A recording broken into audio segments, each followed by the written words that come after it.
വലിയ വിമർശനങ്ങൾക്ക് വഴിവെച്ച ഒരു കാര്യം തന്നെയാണ്. അതിനിടയിലാണ് തമിഴക വെற்றிക്കഴകത്തിന്റെ പേജിൽ നിന്ന് ഇങ്ങനെ ഒരു പോസ്റ്റ് വന്നിരിക്കുന്നത്. അപ്പോഴും ആ പാർട്ടിയുടെ പേജിൽ നിന്നാണ് പോസ്റ്റ് വന്നിരിക്കുന്നത്, വിജയുടെ ഒഫീഷ്യൽ അക്കൗണ്ടിൽ നിന്നല്ല എന്ന് എടുത്തു പറയുകയാണ്. അജി, നമ്മൾ ഈ തുടക്കം തൊട്ട് പറയുന്നത് പോലെ അദ്ദേഹത്തിന്റെ മുമ്പുള്ള പൊതുസമ്മേളനങ്ങളും റാലികളും ഒക്കെ തന്നെ നമ്മൾ കേട്ടിട്ടുള്ളതാണ്, കണ്ടിട്ടുള്ളതാണ്. ഞാൻ ജനങ്ങൾക്കൊപ്പമാണ്, ജനങ്ങൾക്ക് വേണ്ടിയാണ് മുന്നോട്ട് പോകുന്നത്, ജനങ്ങൾക്ക് വേണ്ടിയാണ് രാഷ്ട്രീയത്തിലേക്ക് വന്നത് എന്നൊക്കെയാണ് അദ്ദേഹം പറഞ്ഞിട്ടുണ്ടായിരുന്നത്. ആളുകളും അദ്ദേഹത്തെ ജനനായകൻ എന്നാണ് പറയുന്നത്. പക്ഷേ ഒരു ജനനായകൻ ചെയ്യേണ്ട പ്രവൃത്തിയായിരുന്നോ ഇന്ന് അദ്ദേഹം ചെയ്തിരുന്നത്? ജനത്തിനൊപ്പമായിരുന്നെങ്കിൽ, അല്ലെങ്കിൽ ഒരു ജനനായകനായിരുന്നെങ്കിൽ ഇന്ന് ഈ ഒരു അപകടത്തിന് ശേഷം അവിടെ ആളുകൾക്കൊപ്പം തന്റെ ഫാൻസിന്റെ കൂടെ അല്ലെങ്കിൽ തന്റെ അണികളുടെ കൂടെ നിൽക്കേണ്ടവനായിരുന്നില്ലേ വിജയ്? തീർച്ചയായും അമൃത സൂചിപ്പിച്ചതുപോലെ തന്നെ ജനങ്ങൾക്കൊപ്പമാണ് താൻ. ജനങ്ങൾക്ക് വേണ്ടി തെരഞ്ഞെടുക്കപ്പെട്ടാൽ ജനങ്ങൾക്ക് വേണ്ടി സംസാരിക്കുവാനും അവർക്ക് വേണ്ടി ഒരുപാട് കാര്യങ്ങൾ ചെയ്യുവാനും പ്രാപ്തനുള്ള ഒരാളാണ് ഞാൻ എന്ന് ഘോരം പ്രസംഗിക്കുന്ന അദ്ദേഹം എന്താണിന്ന് ചെയ്തത്? ഇത്രയും വലിയൊരു ദുരന്തം നടന്നപ്പോൾ, മാനുഷികമായ ഒരു ദുരന്തം നടന്നപ്പോൾ അവരെ ചേർത്ത് പിടിക്കുകയല്ലായിരുന്നോ വേണ്ടത്? അവിടെ തമിഴ് രാഷ്ട്രീയത്തിൽ ഒരു MGRനെ പോലെയും കരുണാനിധിയെപ്പോലെയും ഒപ്പം തന്നെ ജയലളിതയെപ്പോലെയൊക്കെ അവരുടെ പാത പിന്തുടർന്നുകൊണ്ട് തമിഴ് രാഷ്ട്രീയത്തിൽ ശോഭിക്കുവാനുള്ള ഒരു നീക്കം നടത്തിയ വിജയെ സംബന്ധിച്ചിടത്തോളം വിജയ് ഇന്ന് ഒളിച്ചോടുകയാണ് ചെയ്തത്. അമൃത, ഞാൻ വിജയെ കുറ്റപ്പെടുത്തുവാനോ അല്ലെങ്കിൽ വിജയുടെ രാഷ്ട്രീയത്തെ കുറ്റപ്പെടുത്തുവാനോ വേണ്ടിയല്ല ഈ കാര്യങ്ങൾ അത്രയും ഞാൻ പറയുന്നത്. പക്ഷേ ധാർമ്മികമായ മൂല്യം, ധാർമ്മികമായ ഉത്തരവാദിത്തം എന്നുണ്ട്. ആ ഉത്തരവാദിത്തത്തിൽ നിന്നാണ് വിജയ് ഒഴിഞ്ഞു മാറിയത്. എന്തുകൊണ്ട് വിജയ് ധാർമ്മികമായ ഉത്തരവാദിത്തത്തിൽ നിന്നും ഇതിൽ നിന്നും ഒഴിഞ്ഞു മാറി എന്നുള്ള ചോദ്യത്തിനും കൂടെ ഞാൻ ഉത്തരം പറയാം.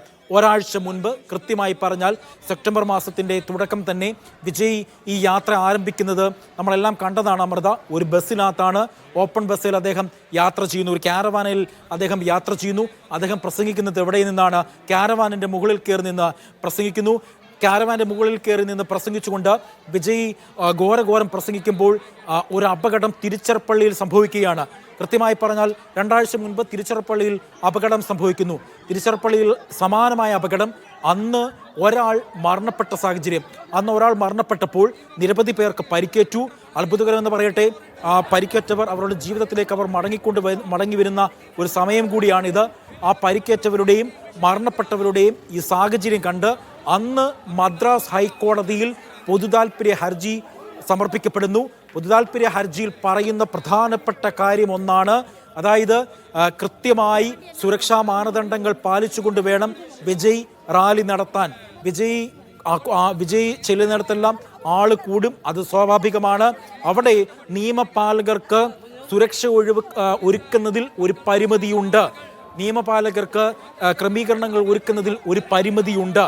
കൃത്യമായ മാനദണ്ഡങ്ങൾ പാലിച്ച് മാർഗനിർദ്ദേശത്തോടെ കൃത്യമായി ഏകോപനം നടത്തിക്കൊണ്ട് മാത്രമേ പരിപാടി നടത്താകൂ എന്ന് കൃത്യമായി തന്നെ മദ്രാസ് ഹൈക്കോടതി പറഞ്ഞിരുന്നു. അതിനുശേഷം മദ്രാസ് ഹൈക്കോടതി പ്രധാനമായും പറഞ്ഞൊരു കാര്യമുണ്ട്, എന്തെങ്കിലും ഒരു അപകടം സംഭവിക്കുകയാണെങ്കിൽ അങ്ങനെ സംഭവിക്കാതിരിക്കട്ടെ എന്ന് പരാമർശിച്ചുകൊണ്ട് കോടതി പറഞ്ഞൊരു പ്രധാനപ്പെട്ട കാര്യമുണ്ട്. എവിടെ വിജയ് പരിപാടി അവതരിപ്പിച്ചാലും അവിടെ കൃത്യമായി അനുമതി വേണം, ആ പരിപാടി നടത്താൻ അനുമതി വേണം. മറ്റൊന്ന്, കൃത്യമായി തന്നെ പണം കെട്ടിവെക്കണമെന്നടക്കമുള്ള.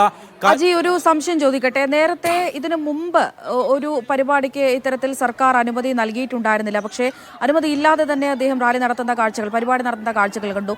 ഇന്നിപ്പോൾ കരൂരിലെ പരിപാടിക്ക് അനുമതി ലഭിച്ചിട്ടുണ്ടായിരുന്നു അദ്ദേഹത്തിന്? അമൃത, കരൂരിലെ പരിപാടിക്ക് അനുമതി ലഭിച്ചത് കോടതി ഉത്തരവിലൂടെയാണ് അനുമതി ലഭിച്ചത്. അമൃത ചോദിച്ച പ്രധാനപ്പെട്ട ഒരു ചോദ്യം തന്നെയാണ്.